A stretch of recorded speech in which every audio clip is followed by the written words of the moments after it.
कुमार, बेहतर है कि सब समय रहते हेडलाइन का खेल समझ जाएं, वरना इस हेडलाइन के पीछे की डेडलाइन सबके लिए खतरनाक साबित होगी। मान लीजिए आपके 100 रुपए में से 20% डूब गए। एक साल बाद इस बाकी बचे 80 रुपए का 20 या 21% वापस आ गया, तो क्या इसे लाभ कह सकते हैं? जितना डूबा था उतना भी तो वापस नहीं आया। अगर इसे लाभ कहने की जिद पर आ ही गए हैं तो लगे हाथ सारे नुकसान को मुनाफा घोषित कर दीजिए। उम्मीद है इसके लिए भी धन्यवाद मोदी जी का पोस्टर लगेगा। भारत में दो तरह के परसेंटेज होने लगे हैं, one is mathematical percentage and the other is political percentage. Do you get my point? GDP उस जगह पर पहुंच गई जिसे पौराणिक ग्रंथों में पाताल लोक कहते हैं और साहित्यिक रचनाओं में रसातल। पिछले 1.25 साल में आप ना व्यक्तिगत रूप से जो गंवाया है उसकी वापसी देख सके हैं, ना देख पाएंगे।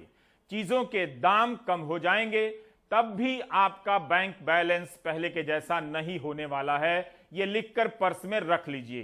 कई रिपोर्ट है कि तालाबंदी के इन 1.25 वर्षों में लोगों ने बैंकों में अपनी जमा पूंजी खर्च की है। कुछ लोगों के हाथ में जरूर पैसे आए हैं, इसलिए इस साल के पहले हिस्से में मर्सिडीज की सेल पिछले साल से डबल हो गई। लेकिन आम लोग सोना गिरवी रखकर घर चला रहे हैं। जिस तरह से ये कुछ लोग इस पावर इंजन को धक्का दे रहे हैं, उसी तरह करोड़ों लोग हर दिन भारत की अर्थव्यवस्था को धक्का देने के लिए 200 रुपया किलो सरसों तेल, 1000 रुपए का गैस सिलेंडर और 100 रुपया लीटर पेट्रोल और डीजल खरीद रहे हैं। जिस अर्थव्यवस्था में 80 करोड़ लोग गरीब हों, मुफ्त अनाज पर आश्रित हों, 50% से भी अधिक, उस अर्थव्यवस्था में 20% जीडीपी होने के जश्न में शामिल होने से पहले थोड़ा रुककर देखना चाहिए कि जीडीपी आपको धक्का दे रही है या आप जीडीपी को धक्का दे रहे हैं। धक्का देने वाले इन मेहनतकशों के पांव ही देख लीजिए। नंगे पैर कई मजदूर नुकीली बजरी पर वैगन को धक्का लगाने के लिए मजबूर हैं। दुनिया के देशों के बीच खुशी की रेटिंग होती है। 2021 की हैप्पीनेस रिपोर्ट में भारत 149 देशों में 139वें नंबर पर है, एकदम नीचे।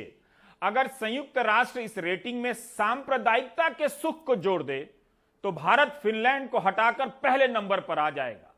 यह बिल्कुल सही है कि यहां के लोग हिंदू मुस्लिम नेशनल सिलेबस के सांप्रदायिक सुख में आकंठ डूबे हुए हैं, लेकिन यह सही नहीं है कि वे आर्थिक रूप से भी सुखी हैं। कितनों की नौकरी मिली चली गई, कितनों को मिली, इसका डेटा सरकार नहीं देती है। जीडीपी का हिसाब किताब को समझने वाले लोग इस बात पर हंस रहे हैं।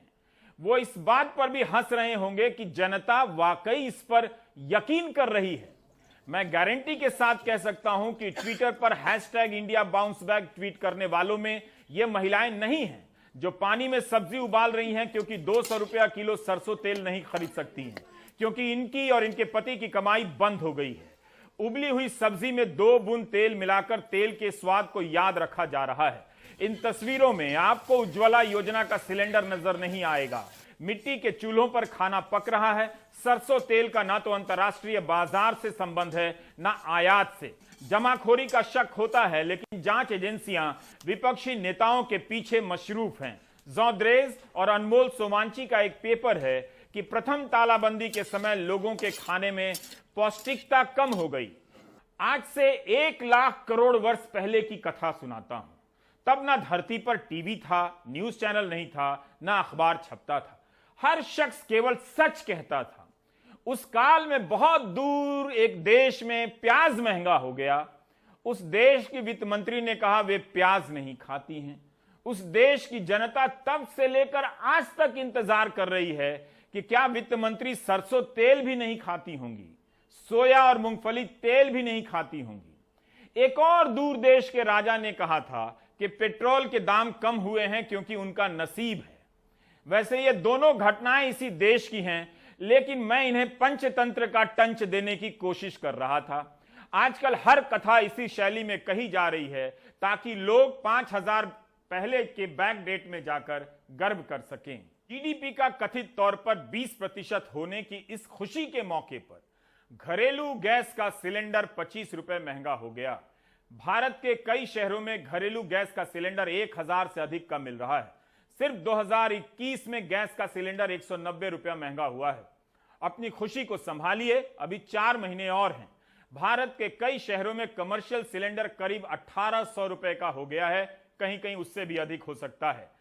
अब मैं आपसे एक बात कहना चाहता हूं, हैथवे केबल ने अपने पॉपुलर पैक से एनडीटीवी इंडिया को हटा दिया है।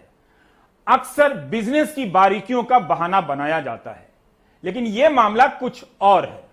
बहुत मेहनत से तैयार किए गए इस कार्यक्रम को आप तक नहीं पहुंचने देना। मैं ये कार्यक्रम हवा में नहीं बनाता हूं कि दफ्तर पहुंचा, जो क्लब में बैठे हैं 2 फालतू लोगों को बुलाया, अगल बगल में बिठाया, डिबेट किया, भेड़ों की तरह लड़ाया और घर चला गया। इस काम में कपड़े भी गंदे नहीं होते हैं। लेकिन जिस तरह से हम प्राइम टाइम के लिए मेहनत करते हैं, सुबह 7 बजे से लेकर रात के 10 बजे तक हजारों शब्द टाइप करते हैं, खुद करता हूं मैं। हम बहुत छोटी सी टीम के साथ बहुत लगन से काम करते हैं। अगर इतनी मेहनत से तैयार किए गए कार्यक्रम को आप तक नहीं पहुंचने देने के लिए इतने जुगाड़ लगाए जाएंगे, यह अच्छा नहीं है। हम तो अपना काम करते रहेंगे। यह सिर्फ एक कार्यक्रम नहीं है। जिस वक्त गोदी मीडिया हिंदुस्तान के लाखों लोगों के लोकतांत्रिक सपनों की हत्या कर रहा है, हम उसके दस्तावेज हर दिन जुटाकर आपके सामने रख देते हैं। आज का कार्यक्रम नहीं पहुंचेगा, लेकिन इतिहास में कोई पलट कर देखेगा तो कहेगा कि देखने वाला यही कार्यक्रम था। इसलिए ऐसा मत होने दीजिए। आप हैथवे केबल को फोन कीजिए, उनको ट्विटर पर उनसे कहिए कि एनडीटीवी इंडिया लगाइए, हमें प्राइम टाइम देखना है।